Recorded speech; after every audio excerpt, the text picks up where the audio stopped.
আজকে আবারও চলে এলাম নতুন আরেকটা রেসিপি নিয়ে। আজকে রান্না করব মাছের মুড়ো দিয়ে সবজি রান্না। তো তার জন্য আমি এখানে ডাটা নিয়েছি, লাল ডাটা, তার সাথে নিয়েছি আলু, আর নিয়েছি এখানে বেগুন, নিয়েছি কুমড়ো, আর নিয়েছি এখানে ধনেপাতা আর পেঁয়াজ, আর এখানে মশলা সব কিছু আমি নিয়েছি। তো এখানে আমি মাছের মুড়োটাকে ভাজতে দিয়ে দিয়েছি। মাছের মুড়োটাকে ভাজতে ভাজতে আমি সবজিগুলিও কেটে নিয়েছি। তো মাছের মুড়োটাকে আরেকটু ভাজবো। তো ভাজা আমার প্রায় হয়ে গেছে, আরেকটু ভেজে নেব। ভেজে আমি কড়াতে পেঁয়াজ দিয়ে দেব। তো আমার মাছের মুড়োটা ভাজা প্রায় হয়ে গেছে, আরেকটু ভেজে নেব মাছের মুড়োটাকে। আমি একটু ভেঙে দিয়েছি মাছের মুড়োটা, যেহেতু মাছের মুড়োটা আমি ভেঙে দেবো, আমি গোটাটা দেবো না, তার জন্য আমি এখানে মাছের মুড়োটাকে ভেঙে আমি ভালো করে একটু ভেজে নিচ্ছি, না হলে ভিতরে কাঁচা কাঁচা রয়ে যাবে, ভালো লাগবে না, তার জন্য। তো মাছের মুড়োটাকে আমি ভেঙে ভালো করে আমি ভেজে তুলে নেব। তুলে তারপরে আমি এখানে পেঁয়াজটা দিয়ে দেবো। তো সেটা তুলে আমি আবার দেখাচ্ছি। তো আমার মাছের মাথার মুড়োটা ভাজা হয়ে গেছে। তো আমি এবার এটাকে তুলে নিচ্ছি বাটিতে। আমি পুরো একবারে ভেঙে ভেঙে ভেজেছি, কারণ না হলে ভিতরে একটা কাঁচা গন্ধ রয়ে যাবে, তার জন্য। অনেকে কাঁচা দিয়ে দেয়, সেটা ভালো লাগে না, একদম কীরকম লাগে একটু। তো তার জন্য আমি এখানে মাছের মুড়োটাকে ভেজে তুলে নিলাম। তো এবার কড়াতে আমি আরেকটু তেল দিয়ে পেঁয়াজটা ছেড়ে দেব। এবার আমি কড়াতে দিয়ে দেবো পেঁয়াজটা। এখানে আমি দুটো পেঁয়াজ নিয়েছি। তো এবার পেঁয়াজটা আমি দিয়ে দিলাম।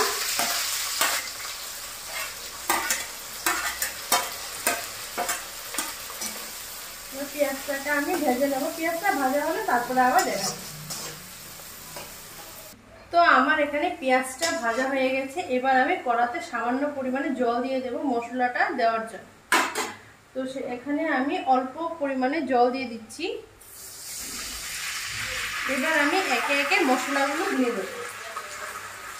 তো আমি সবার আগে দিয়ে দেবো এখানে 1 চামচ জিরে, তারপরে দেব এখানে 1 চামচ ধনে, তারপর দেব এখানে 1 চামচ ভেজিটেবল মশলা,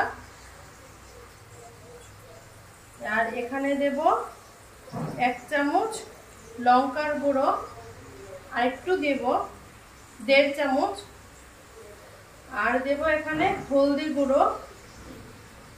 হলদি গুঁড়ো আমি আরেকটু দেব, 1.5 চামচ হলদি গুঁড়ো দিয়ে দিলাম। আর এখানে দেব সামান্য পরিমাণে কাশ্মীরি লঙ্কার গুঁড়ো। এটা দিলেও হয়, না দিলেও হবে। তারপর আমি এখানে দিয়ে দেব লবণ। এখানে আমি যেহেতু অনেকটা সবজি, তার জন্য আমি এখানে 1 চামচ লবণ দিয়েছি, আর অল্প পরিমাণে লবণ আমি এখানে দিয়ে দেবো। 1.5 চামচের মতো লবণ আমি এখানে দিয়ে দিলাম। একবার আমি এটাকে ভালো করে মশলাটাকে কষিয়ে নেব। মশলাটা কষানো হলে তারপর আমি মাছের মুড়োগুলো এতে দিয়ে দেব।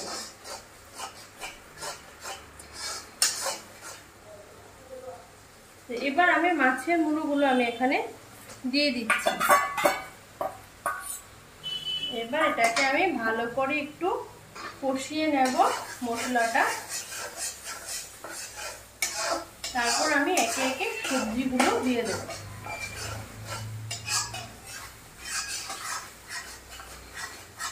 আপনারা চাইলে গোটা মাথাটা রাখতে পারেন, তবে আমি এটাকে ভেঙে দিয়েছি, কারণ ভেঙে দিলে কি হয়, মাছের যে মাথার মগজটা থাকে, এটা সবজিতে সুন্দর একটা ফ্লেভার আসে, আর খেতেও ভালো লাগে, আর তেলটাও সবজিতে খুব সুন্দর মিশে যায়, তার জন্য। তা আমার এখানে মশলাটা কষানো হয়ে গেছে। এবার আমি দিয়ে দেব এখানে সবজিগুলো। তো সবার আগে আমি এখানে দিয়ে দেব ডাটাগুলো, লাল ডাটা, শাকের ডাটাগুলো আমি এখানে দিয়ে দিচ্ছি। যেহেতু এগুলো একটু শক্ত, তার জন্য এগুলো আগে দিয়ে একটু কষিয়ে তারপরে বাকি সবজিগুলো দেবো একসাথেই, আলাদা আলাদা দেবো না, তবে একটু দিয়ে মিশিয়ে নেব, তার জন্য অনেকগুলো সবজি তো তাই। আর এখানে দিয়ে দেবো আলুগুলো। এখানে আমি 3টে আলু নিয়েছি, আলুগুলো আমি দিয়ে দিলাম। এবার এটাকে একটু ভালো করে মিশিয়ে নেব।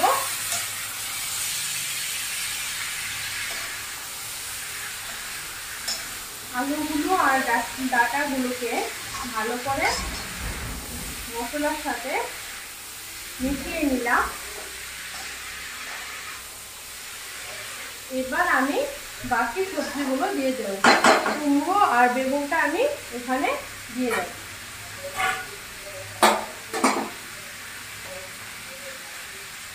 তো এখানে আমি কুমড়োটা দিয়ে দিচ্ছি।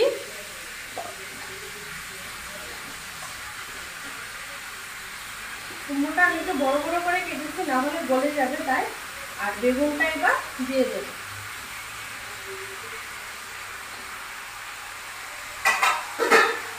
এবার মশলার সাথে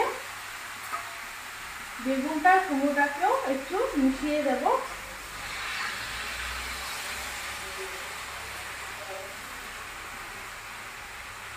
যেহেতু এখানে সবজিটা একটু বেশি আছে, তার জন্য একটু ঢেকে দিয়ে দেব। একটু সেদ্ধ হয়ে যাওয়ার পর আবার নাড়িয়ে দেব।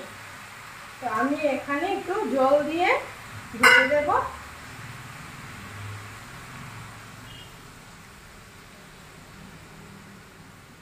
আমি এবার একটু ঢেকে দেবো 5-10 মিনিটের 6 মিনিটের জন্য ঢেকে দেব। তারপর আমি এটাকে আবার ঢাকনাটা খুলে আবার দেখাবো। তো আমি এবার এটাকে ঢেকে দিচ্ছি, উল্টে দিতে হবে, নাহলে থাকবে না। তো আবার 10 মিনিট পরে আবার আসছি। তো আমার এখানে 10 মিনিট হয়ে গেছে। এবার আমি ঢাকনাটাকে তুলে নিচ্ছি, একটু গরম আছে। এবার আমি সবজিটাকে একটু নাড়িয়ে দেব। সবজিটা দিয়ে একটু জল উঠেছে, অনেকটাই জল উঠেছে।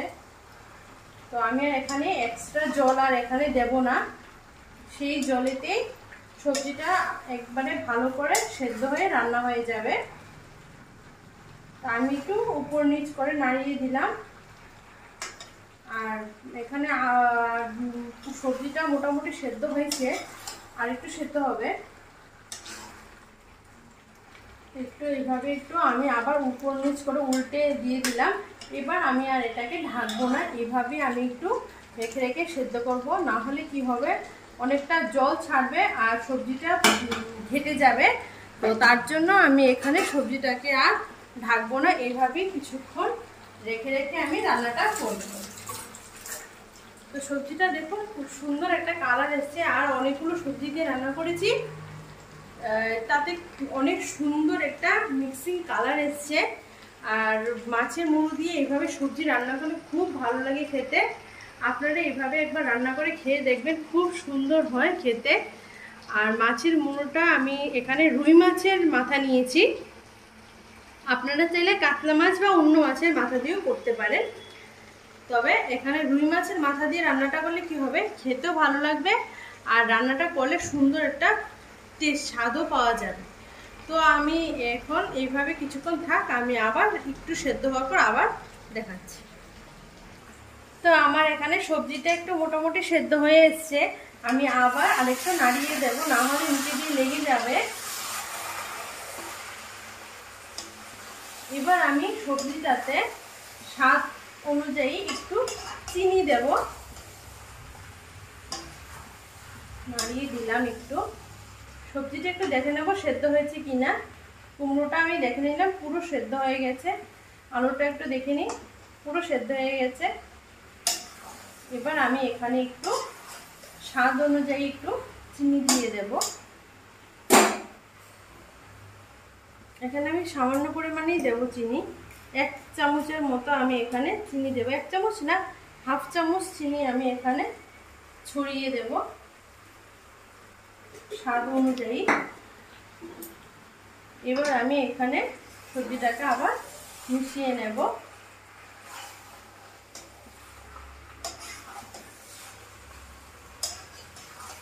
এইভাবে রান্না করে খেয়ে দেখবেন, খুব ভালো লাগে খেতে। আর আপনারা চাইলে এখানে অন্য আরও সবজি অ্যাড করতে পারেন, তবে আমার হাতের কাছে আজকে এই সবজিগুলো ছিল বলে আমি এই সবজিগুলো দিয়ে বানিয়েছি। আর এই সবজিগুলো দিয়ে বানালেও খুব টেস্ট হয়। আমি আরেকদিনও ঘরে রান্না করেছিলাম, খুব ভালো হয়েছিল খেতে। এবার আমি এখানে উপর দিয়ে ধনেপাতাটা আমি ছিটিয়ে দেব।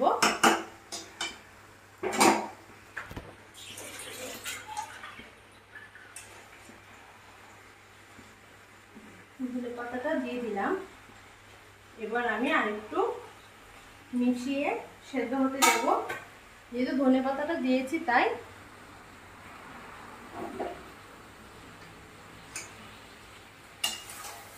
একটু মিশিয়ে নিচ্ছি। খুব সুন্দর একটা গন্ধ বেরিয়েছে। আর এই রান্নাটাতে যদি একটু জিরে আর ধনেটা একটু বেশি করে দেওয়া যায় তাহলে বেশি গন্ধ হয়ে যাবে, তাহলে ভালো লাগবে না। তার জন্য অল্প পরিমাণে দিলেই রান্নাটা খুব সুন্দর হবে, কিন্তু বেশি পরিমাণে দিয়ে দিলে রান্নাটা বেশি জিরে আর ধনের গন্ধ হয়ে গেলে সেটা একদম ভালো লাগবে না। আর একদম উগ্র গন্ধ হয়ে গেলে কোনো জিনিসই ভালো লাগে না। তার জন্য এখানে অল্প অল্প পরিমাণে মশলা দিয়ে রান্নাটা করলে, কষিয়ে কষিয়ে রান্না করলে খুব ভালো লাগে খেতে এবং খুব সুস্বাদু হয় রান্নাটা। তো আজকে আমি এভাবেই রান্নাটা করলাম। আর কারা কারা এভাবে রান্না করে খেয়েছে সেটা অবশ্যই বলবেন। আমি এইভাবে রান্না করে খেয়েছি, আমার খুব ভালো লাগে বলে আমি ভাবলাম আজকে আপনাদের সাথে শেয়ার করি।